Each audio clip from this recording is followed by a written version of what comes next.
My name is Mary Ellen Ladd. I have an 8-year-old son named Peter who has cerebral palsy and a seizure disorder.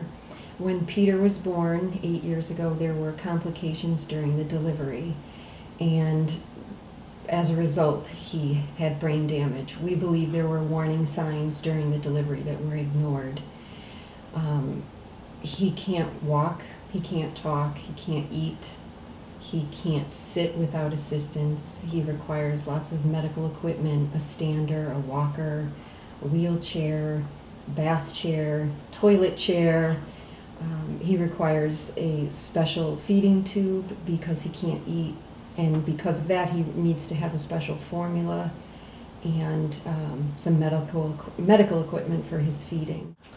Well, it all sort of unfolded because we knew when he was born that there were problems, and I mean immediately in the delivery room we knew that there was a problem, and they thought he would be okay. And then a couple of days later, we were still in the hospital, and the doctors felt that he was sort of unresponsive, and they did an MRI and realized that he had brain damage, and we didn't really know what that was going to mean.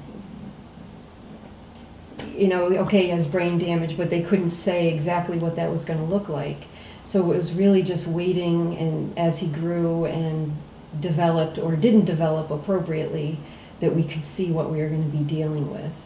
It probably wasn't until he was 3 or 4 months old that we contacted a lawyer, because we were concerned that if Peter's injury was caused by medical negligence, which we believed that it was, he should be compensated for it. And we definitely know now that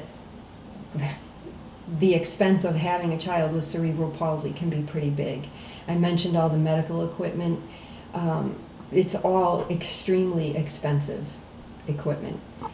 And our regular insurance doesn't cover much of that equipment. At the time that we filed the lawsuit, there was a movement to cap non-economic damages for medical malpractice. And that was really upsetting to us because we were in the middle of having this legal process for Peter, and it just seemed so unfair to arbitrarily just pick an amount of money that would be adequate. And we didn't even know at the time what amount would be adequate to support Peter for his life. Cerebral palsy is not something that will go away. There's no cure. He requires all kinds of therapy. And that's just to manage his situation and to help him be as strong as he can be, but it will not get rid of the CP. So it's a lifelong issue that we're going to be dealing with. The feeding issue will likely be a lifelong issue as well. He has special medications he needs to take, probably lifelong.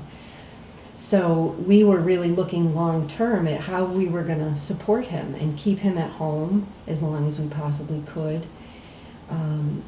And so it was very upsetting when you're hearing people say that these lawsuits are frivolous and that Peter's frivolous. Peter's not frivolous. He's the cutest 8-year-old kid. And you'll see his pictures and you'll know. We were really pleased to hear that the Connecticut Center for Patient Safety was getting involved, and that they were advocating for people like Peter who couldn't speak for themselves, and really gave him a voice, made a difference.